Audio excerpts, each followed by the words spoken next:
All right, so it is 8 o'clock. Jackie, if you don't mind just kind of keeping an eye on Sammy Romano. It might come in Romano and then underscore. That would be awesome. But I want to get us started because it's so much, and we have some really dynamic young ladies here on the call tonight. And I am Sherry Naudine.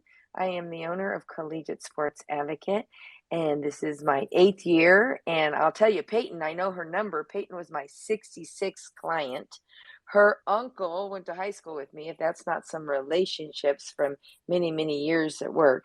And then her mom was a collegiate sports advocate for us for quite a long time. So I'll let her tell more, but that's, you might even tell how we're all connected. I think I've known Sid since she was in 7th grade.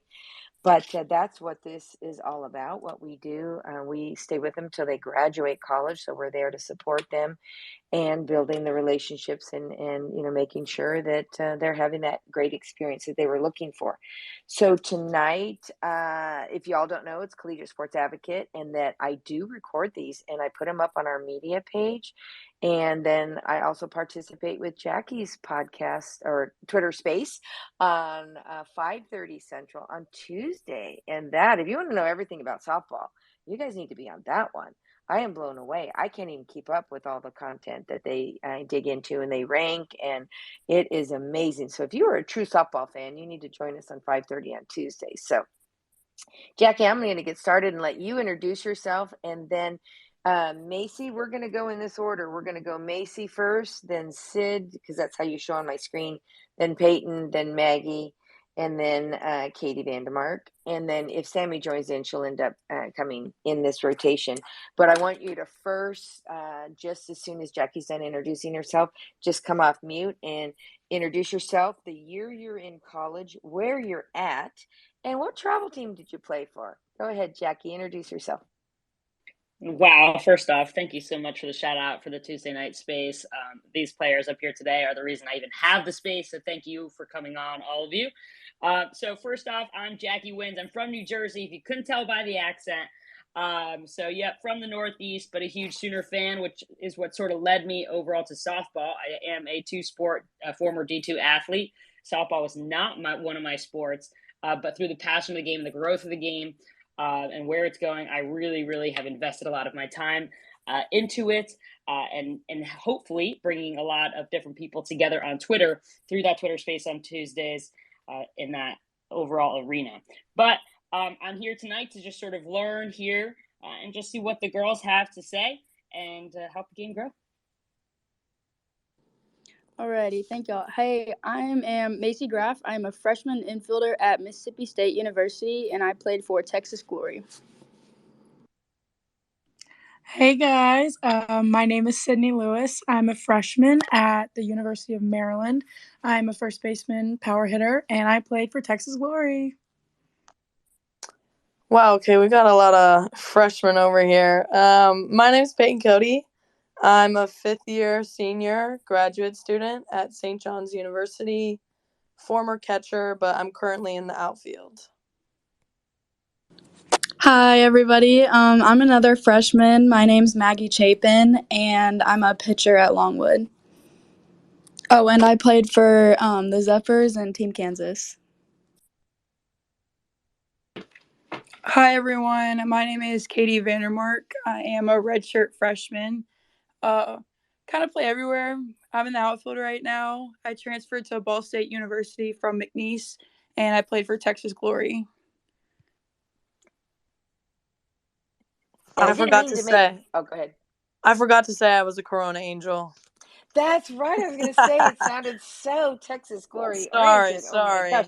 No, and I love it, Peyton. And I do want this to be interactive, ladies. And I know you're all are gregarious, outgoing people. So feel free to come off mic and add to it. Make this a fun space. We don't have to be so sterile in passing the mic. But there is also, I want to point out the emoji down there if you want to raise your hand, and then the other speaker will see that you're waiting. And then also, our audience, could you please give us a shout out and go give a retweet out there and tell people to come listen to us? We're a fun group, and there's a lot to learn, and there's a lot of talent up here. And I'm going to go to the next question, which is, what made you choose the program you're at? Let's go, Macy. Again, I am at Mississippi State, and honestly, whenever we were going through the recruiting process, people would say, you take that first step on their campus and it just feels like home. And truly, I stepped on this campus and it felt like home. I've always been told, go where you're wanted. And not only did I feel that from state, it truly feels like a family welcoming me in here. And I love it. I was a lot like that. I really wanted to go somewhere where I truly felt wanted by somebody. And I just saw how Coach Montgomery handled. I'm at the University of Maryland again. And I just saw the way that he transforms teams to, become a bigger name than what they previously were. And I wanted to be a part of that. I saw a good team culture that I think I would fit in at. And it's proven that. Hi, this is Peyton again. I'm at St. John's University, and backing off of what Macy and Sydney both said, they both felt like they wanted to be wanted. And that's truly valuable when you're looking at schools and you're getting recruited because it's super important. But I'm from California, and I knew I wanted to do something completely different for the 4, in my case, 5 years that I've been at school. So I started looking at East Coast schools, and overall, academically and athletically, St. John's was a perfect fit. Kind of going off of what Peyton said. So I go to Longwood, and it's quite a far ways away from home, but I also knew that I kind of wanted to find something different, and Longwood and the coaches actually kind of found me, but what kind of doing research and hearing from Coach Brown, I learned that she's a really good pitching coach, which was very attractive to me as a pitcher. And all the coaches just made me feel really cared for, and I could tell that they were very interested in me, and they would kind of call me like throughout the recruiting process and check in on me. So being far away from home, it was nice to know that I would have someone looking after me, and that was kind of what made me choose this program. Going off of Maggie, mine was going far away. That was kind of the same thought process I had. My situation was a little bit different because I transferred. So what made me choose Ball State was very different than what I chose for McNeese. Here, my major was kind of my priority. A graphic design major, and Ball State is really big with designing programs. And then going away from home, like I knew I had to be in an environment that looked after me, but also helped me grow as a person. And that was conversations I had with the coaches and some of the players before I made my decision. And like Macy said, the minute you step on campus, it feels like home. And I felt that way in the airport, which I think is kind of funny. I looked at my mom and I was like, I could see myself flying out of this airport for the next 4 years. And then that was kind of just it. And then everything kind of went from there. So That is great. And I'm going to throw in a couple anecdotes here because I think some of you are missing the personalities of these young ladies because they're being so professional. But let me tell you, Macy Graff, if you haven't seen her as the leadoff of Mississippi State and know that she is that girl when you won in the game that is the go-to, she gets it started. She is a fighter. She's probably one of the most competitive kids I've ever seen in my life. And I didn't coach her and she wasn't with CSA. She's just been family because she played for my husband for many, many years. And but she is that kid, and you got to meet her. I hope Macy, you do some interviews on TV and just really show, and maybe you'll give us some spitfire tonight here. But that's what I love about Macy. And with Sydney, I've known Sydney. I think she was 9. She came to a team I was coaching in 10 and under, and she's a lefty, and she was a little pitcher, and she was as gutsy as they come. And I'll never forget a time I was watching her play, and her and the other first baseman were both on the bench because they weren't hitting very much.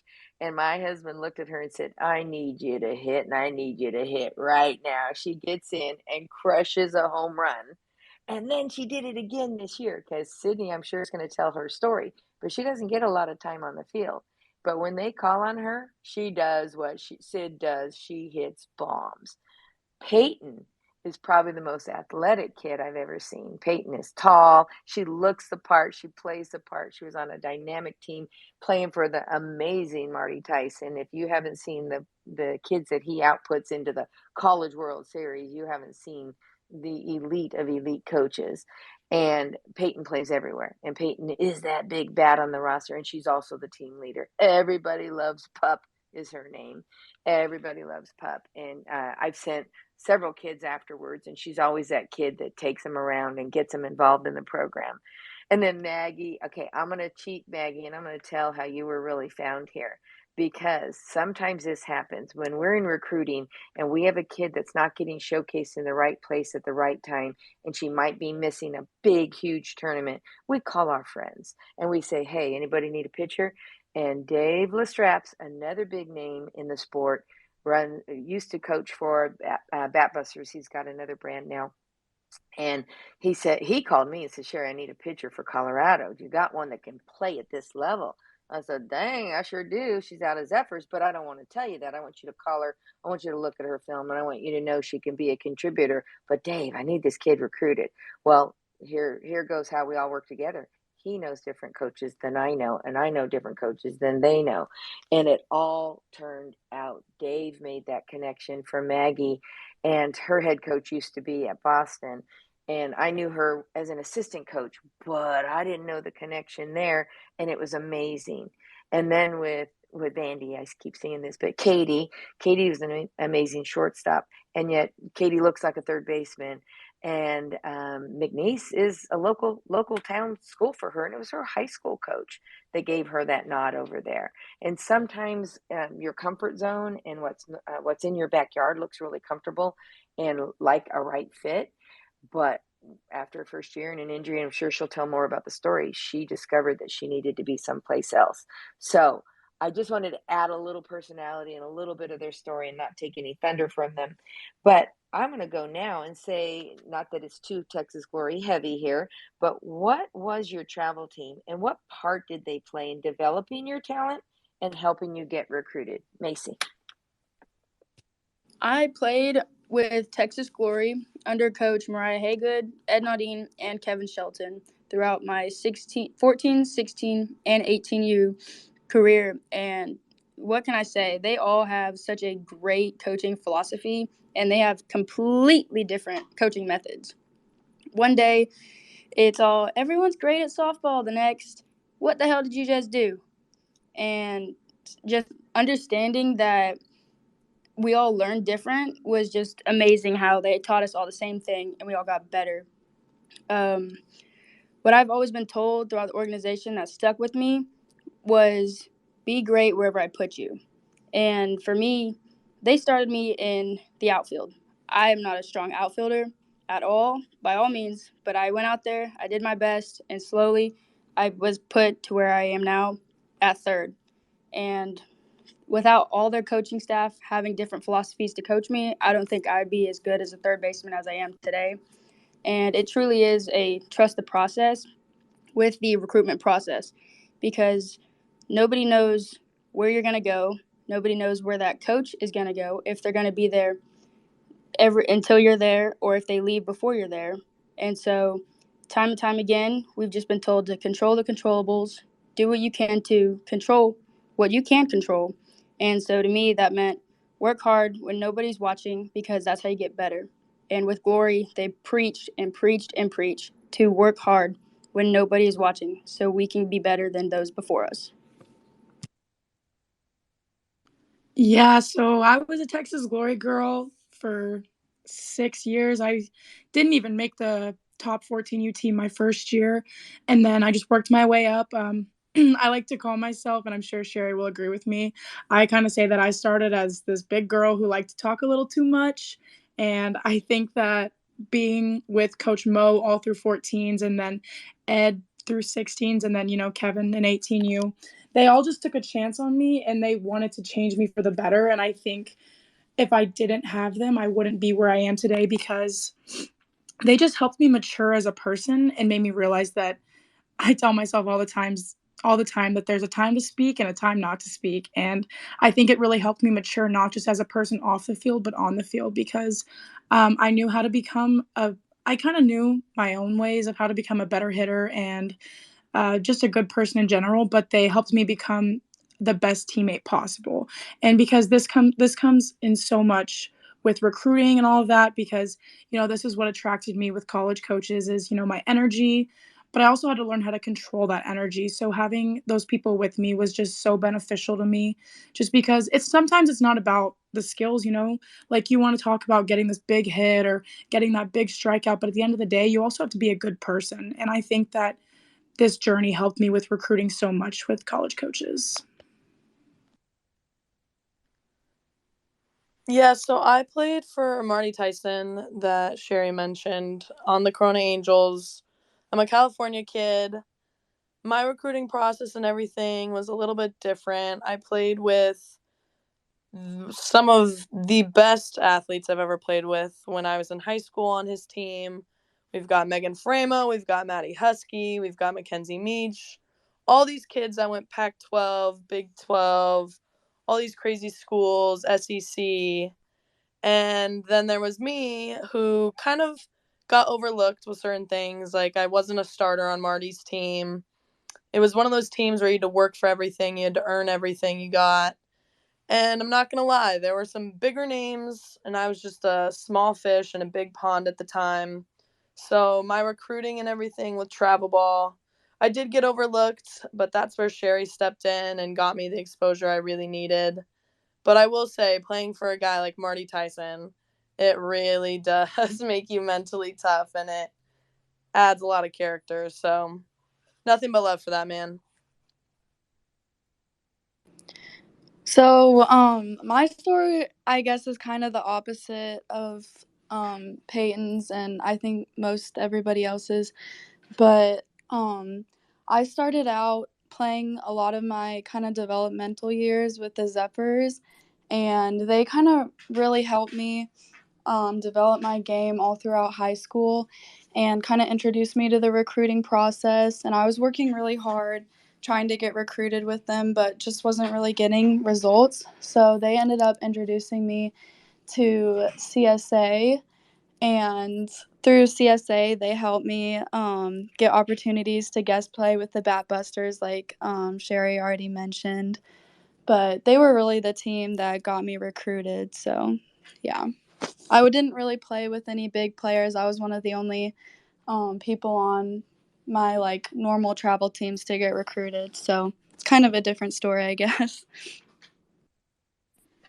So I wanted to shout out Sydney really quickly because we played against them this year and she pinch hit and like absolutely killed it and got an RBI. But anyway, so I decided to move to Texas Glory the summer before my junior year, which is it was kind of nerve wracking because everyone knows how important September 1st is.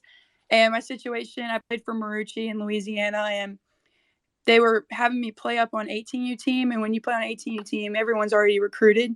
So no one goes to those games, right?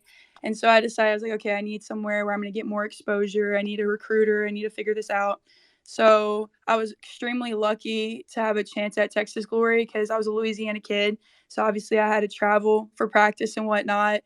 And they made it work. Obviously I went with Sherry, and she absolutely helped me out in the best way. I got the exposure so quickly. Like I had phone calls the minute September 1st hit, and obviously from that's like a couple months from the beginning of the summer. So Texas Glory just helped me grow tremendously. I was in a rough environment before. They helped me mature. I mean, I was a kid that talked a little too much as well, and they just taught me what it was like to be a great teammate, a great person, and made that a priority more than who gets the hit. If I'm starting, like, it was team before we. So I wouldn't trade my years at Texas Glory for anything because I don't think I would be in the position I am now without that and without the people that I played with. So Awesome. And again, I didn't mean for it to be a Texas Glory lineup here, but it's what happens when you build relationships and years in the marketplace. Now I'm going to go and ask you, young ladies, after talking to the audience here, if you guys don't mind, shouting out to your friends, letting them know you're out here, but see the emojis down below. And also, I see some questions lining up, and we're definitely going to get to them, but don't be afraid to put some questions up there. And obviously, Jackie, our co-host, she'll raise her hand when she's ready to jump in. But the next one is, have you had some bumps in the road of recruiting, and or at college. We want to hear what it's like. What's going on, Mace? I don't know if I can give y'all all the dirty little secrets about the bumps in the roads, but everyone has a bump in the road at some point in their life because softball is a game of failure. And just understanding that you're going to fail is going to be super difficult sometimes. I think growing up and once I got to college, just everyone preaching like the machine doesn't define you. I have not whiffed at a machine ball this many times in my life. It's crazy how difficult hitting balls off the machine really is, but just failing over and over has taught me just how to get better. And now I don't have days where I don't even touch a ball. So that's always fun. But failing is the only way to know how to get better. So we learn from our mistakes and fix them for next time. Here, I struggle with backhands, and the first 2 months of practice, all I got were backhands, and I think I fielded maybe 3 of them. It was really a struggle because they would pick on me. We would have the team lined up on the line. He'd hit a backhand, and then if I'd miss, we'd have to touch the fence and back. So just understanding that nobody's going to be upset if you have a mistake because it's just how you come back from it.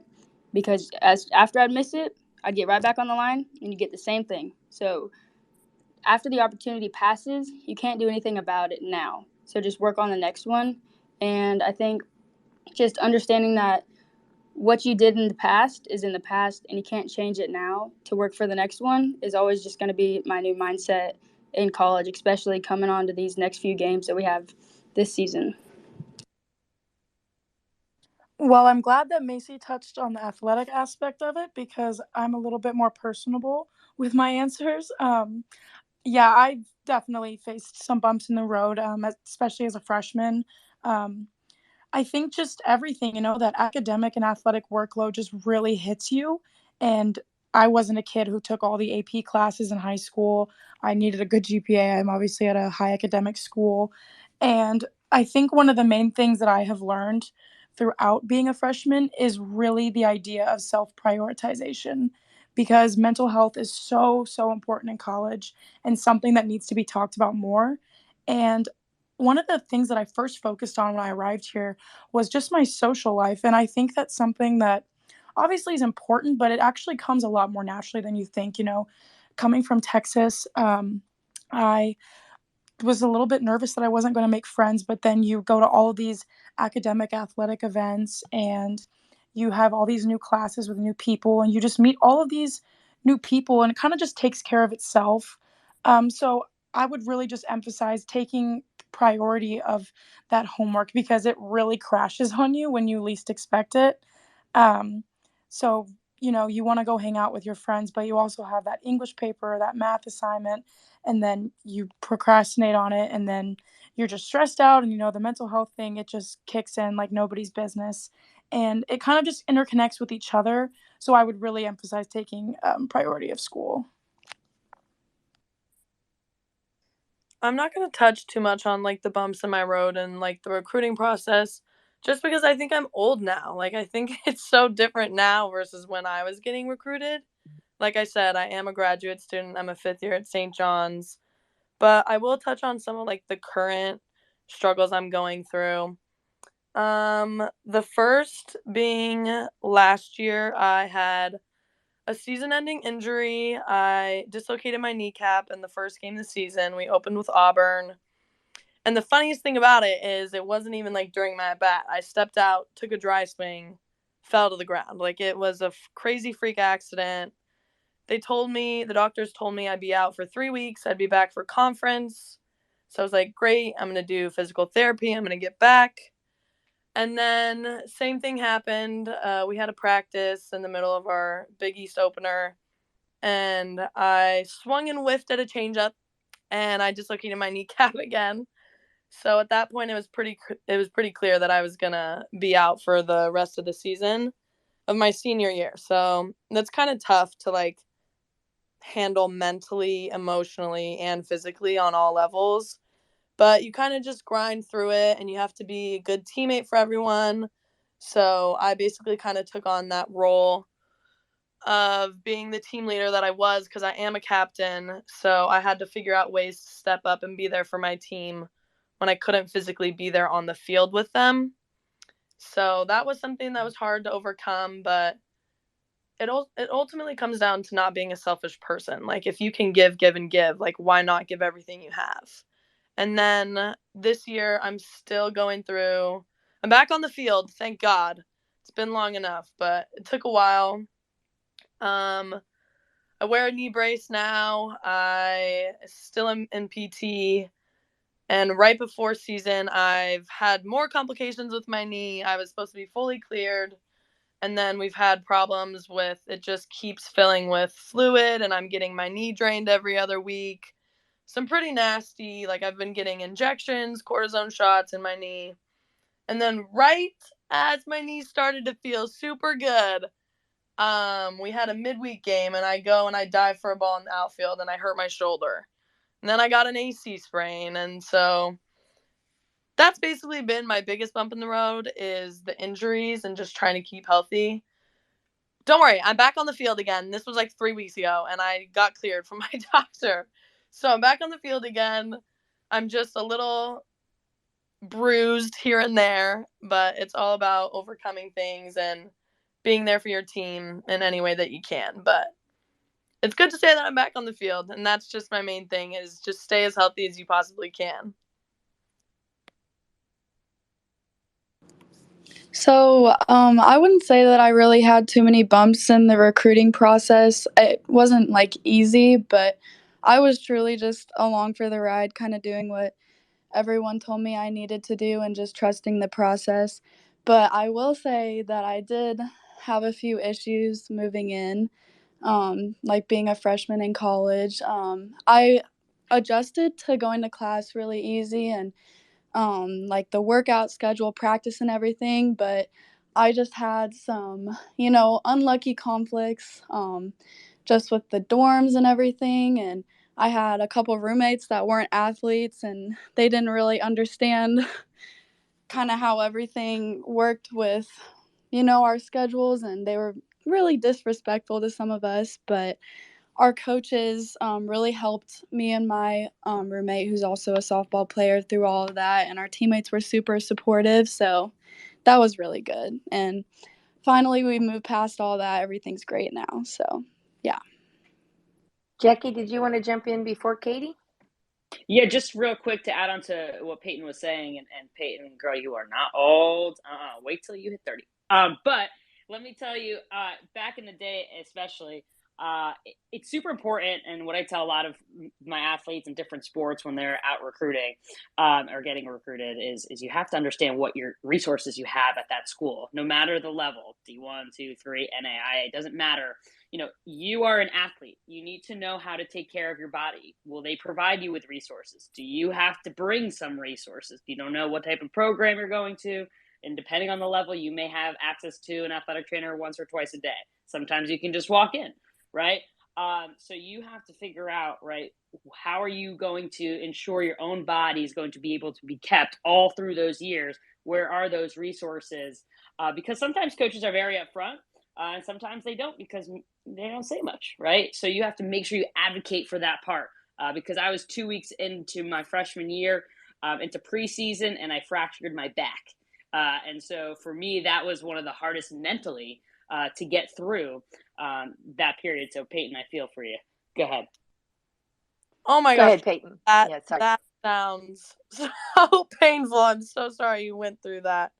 I was just also gonna piggyback off that and mention that you really do have to advocate for your own health and your own, because especially when you go to a school, like I go to a small school, not that there's not any money, but there's not a lot of money that they can just be throwing around. So like, if you have something that you know is wrong, you got to take it to your trainer, and you really got to fight to like see a doctor sometimes, because like I said, after my shoulder sprain I just recently suffered, we had a doctor on campus, and like he was supposed to be waiting around for me after the game, and then all of a sudden he just left. So then I saw him the next morning. he got me an x-ray, but he didn't do an MRI. And I knew I needed an MRI because I knew the x-ray wasn't enough. So I got the x-ray, and then a week later, I got back to my normal team doctor that I had seen, and I was telling him, look, I'd feel way better and way more comfortable getting back on the field if I got an MRI, just to make sure there's nothing else going on with my shoulder. And thankfully I did, because the MRI came back and we actually found out I had a minor posterior labrum tear as well, on top of the AC sprain and separation. So I'm in PT for that too. But you just got to make sure that you're really advocating for yourself, because sometimes not everyone will stick up for you. Katie, thank you for waiting. You're next. I 100% agree with Peyton. I kind of had a rough time with my injury last year at McNeese. I tore a couple of ligaments in my ankle preseason, which was extremely not only physically challenging but mentally challenging. And we had a young trainer. She was fresh out of college, which is nothing wrong, but she didn't she just kind of let the coaches decide, and I should have spoke up because they rushed my recovery and it caused problems now. So advocating for yourself is super big, because no matter what, you know what your body needs, and you know what, if something's wrong, it doesn't take a month to recover from 3 ligaments torn in your ankle. I know that now. Freshman me wouldn't have said that because I was so new, but obviously that affects you. And then using your resources, that's a huge thing, because when you're coming into school, and high school is very, very different than college, the academic demand is ridiculous, and you have study hall, you have just more challenges. And if you're struggling in a class, you have resources. Most schools provide tutors. Not a lot of kids like to go to them, but I use them and they help me a ton. If not, you might drown. Personally, I'm not that great at math. Definitely took advantage of the tutors because I wouldn't have survived without it. So resources is huge, and I would definitely ask if you're on a visit about the resources. And that's what I did when I transferred, because I knew, kind of struggled with my trainer last year. I didn't want to go through that again because injuries just happen. So the trainer I have now worked with football, worked with softball, baseball. He's actually the best trainer on campus, so I just really got lucky with that. But definitely ask those questions when you're on a visit, because that's vital. So obviously my major bump was my ankle, and I'm still kind of struggling with it now. Not as bad, obviously, as being redshirted and chilling on the bench, but that taught me a ton. I had never sat an entire season. Obviously, I didn't really have a choice. And when you don't have a choice when you're redshirt, you literally cannot play. And when you're in that position, you kind of don't know your role. And that was something I mentally had to go through last year, especially as a freshman. I was lucky enough to travel still, so I got to be a part of that. And I basically just decided, okay, I'm going to take whatever role that needs to be filled. I'm going to do whatever we need to win. So I did books. I didn't know anything about pitching. I am not a pitcher, and I learned every spin so I could chart pitches. I bullpen caught. I have not caught probably since middle school. You literally just do whatever your team needs. And I think that is something I learned the most last year. That wasn't necessarily softball and physical things. It was, okay, how can I be a better person in the dugout? How can I help my team? Even when my teammates weren't treating me right, how can I still give? How can I still help them grow? And I actually had a teammate come to me last year. She was a freshman, started. We had some problems in the beginning of the year. And she was like, seeing the way you were in the dugout and you couldn't do anything physically, it inspired me to be better for you. And she actually told me that she thinks she became a better teammate just because I was helping her through that. And we had a lot of talks like that. So I think just finding a way you can help no matter what is huge. And that's something I advocated for myself when I was transferring, because when you transfer and you redshirt and you're injured, you don't have any stats. They've never seen you play. So you kind of have to sell yourself through conversation. And I think that was just something that I pushed because I wouldn't be here without it, and I wouldn't be here without learning those things. And I needed to grow, trust me. um, yeah, that was probably my biggest bump. And then obviously transferring. Um, it's a crazy process, but it was the best decision just for me personally, with what I went through. But I don't know. It's just college. It's hard. Workouts are harder. School is harder. But if you bring people with you and you look outward, you can get through anything. So I wouldn't be discouraged. Awesome, Katie. I love this, ladies. Amazing that you're so willing to share everything you've been through, because I think these student athletes that are looking, they really need to understand what they're getting into. And I always say it's not all cupcakes and tiaras when you get there, and sometimes not, meant to be what the parents have, kind of dreamed it up for you to be. So I think reality and hearing some of the things and bumps, as I call them, that you go through is important. So now, ladies, as we go around, would you share anything that you would have done differently in the recruiting process, or anything you could advise them? One of the questions there is asking what you would do. She's got 4 games left of her high school season, going into the end of her sophomore season. What would you advise these student athletes to do? Going into your final few games of your season, I would definitely say go out and ball. Have fun. I mean, as female athletes, there is a future in softball once we get past college, but there's really not a future, if you get what I'm saying. It's a limited time. This game really is. I mean, I'm a freshman. I'm not even done a full year yet, and I feel like my time's already almost up, even though I have 3 more years. But that's just crazy to say that I have 3 years left of softball. Whereas if you're still in high school, you've got 7 more years. So you've still got time. And just take it in, have fun, make memories, and go out and ball. Yeah, I remember high school softball, man. That I hate to say this because it's so cliche, but it really does go by in the blink of an eye because holy moly, like I got there as a freshman and I just remember being in playoffs and I was like, I can't even say I really remember playoffs. And then obviously COVID hit in 2020, and then junior year playoffs, I was so dialed in and I was like, man, I wish I prioritized this a little bit more. So really take leadership while you can in high school, because I know for me, like I was on a really talented high school team with a lot of big time girls who are also playing in college now. And just being in the moment, I think that's what we forget a lot. And like that's a really big piece of advice, is being in every single moment, because we tend to forget that sometimes. And then, senior night rolls around for high school and you're like, where did the time go? Because I mean, it really goes by so fast. So just take every opportunity you can get, be in that role that they give you, and but also take that role seriously in high school. Again, I feel so old when I talk about recruiting, but when it was for me, it was a little bit different. Again, like I said, I'm a graduate student, so the rules were very different for me. So all of my teammates, like I said, went SEC, Pac-12. They all verbaled and committed around 8th grade, freshman year. And I was what you would call like a late bloomer. Like I was kind of getting recruited, not really getting too much exposure. So like freshman year, I was getting looked at.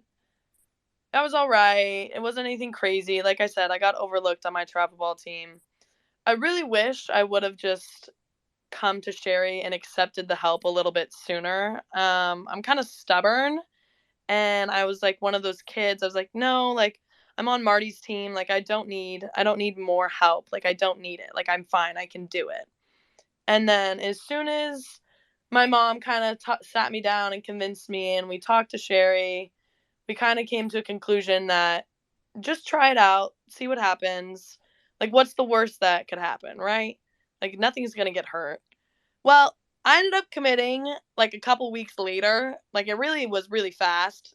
So I wish I would have just done it a little bit sooner and saved myself like all of the stress and like pressure I put on myself as like a 14-year-old, that all these kids were committing and I just felt like I was less than them when really I wasn't. I just needed a little bit more of exposure and just a little bit of help along the way. So that's something I would have done differently, I think.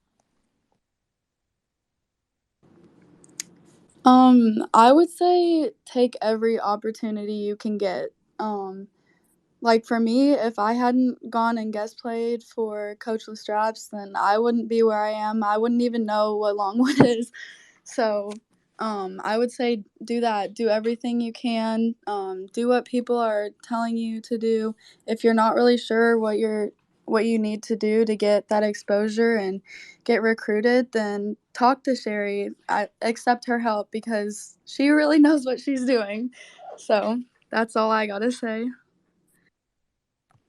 So my recruiting process in high school is a little different. It started before the rule change, before you had to wait until your junior year to commit. So I started it in 8th grade actually when I played for Marucci because I remember they were pushing it so heavily. In 8th grade, I was like, what, I don't know, 13, which is it's insane to think about.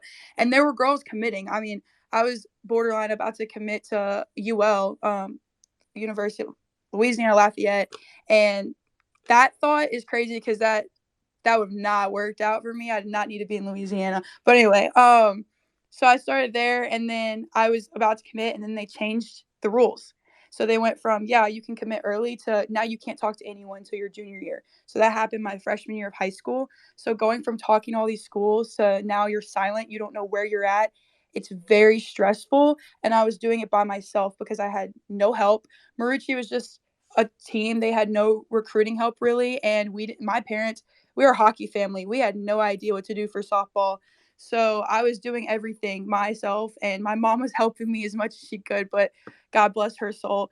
And then obviously when I decided Marucci was, not the right fit anymore, and I moved to Texas Glory, I was like, I don't know. And I was freaking out because people were committing. As Peyton said, it is stressful when you're looking around, but if you're focusing on yourself, everything else kind of goes away because the only person putting pressure on yourself, like on you, is yourself.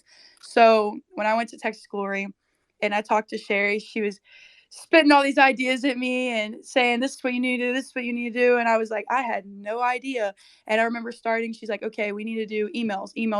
And I know that is huge.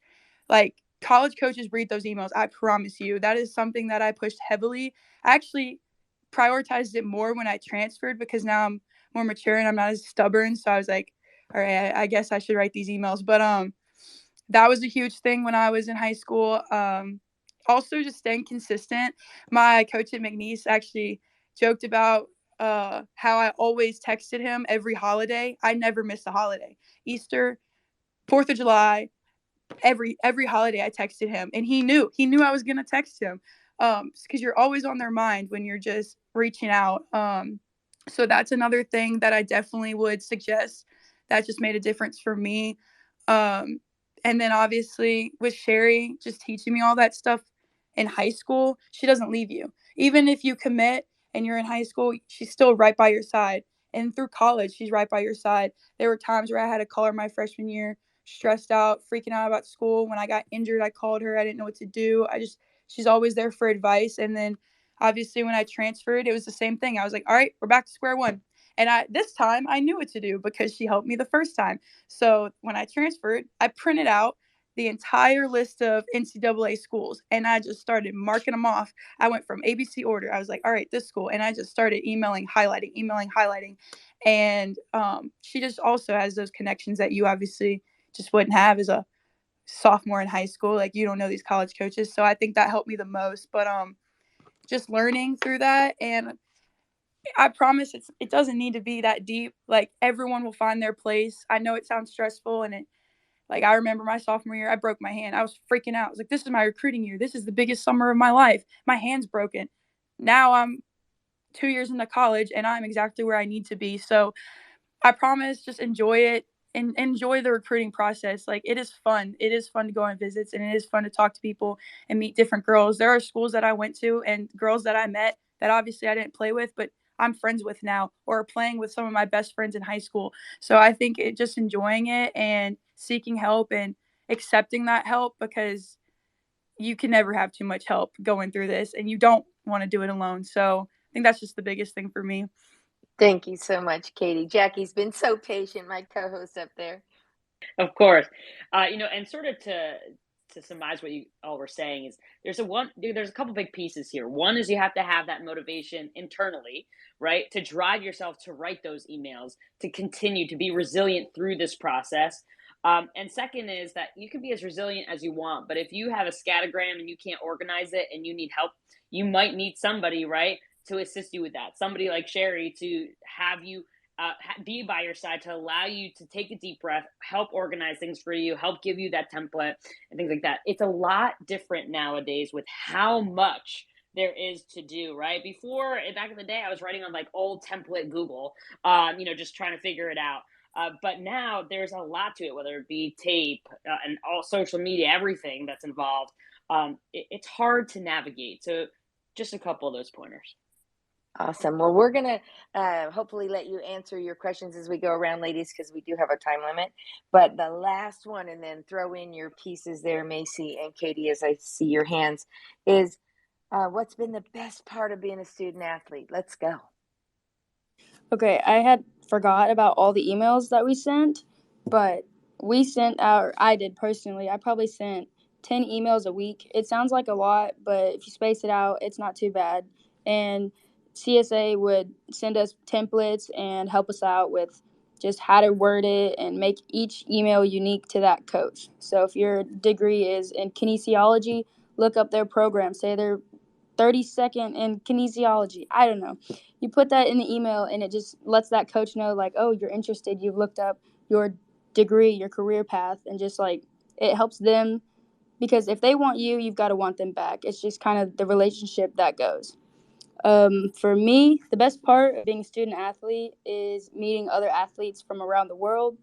Like our track team, we have kids from many different countries and everyone has different accents. I think it's super funny to hear everybody's accent and how they make fun of things that Americans do, how our dollars, like a bag of chips is $2.99 where their bags of chips are $3 even. I think it's funny, but also the biggest part of being a student athlete is getting the free gear.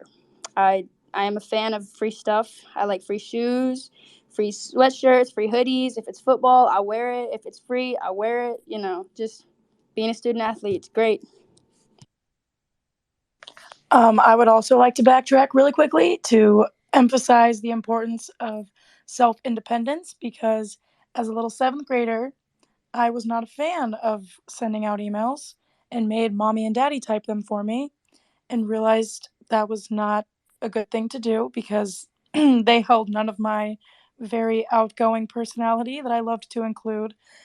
So I do want to emphasize that, and I think that's what's so important about CSA is they like Sherry knows if mommy and daddy send the emails, just if any of the student athletes are listening. So I would really suggest to get off of that. And you know I think independence is so big because going away from home so far is like I've had to grow up. You guys, I did not know how to cook before I got here. I literally could barely boil water, and now I can make some pretty mean meals. And I also didn't know how to do laundry. I really suggest you learn how to do laundry. But yeah, same things like that with CSA are just so amazing.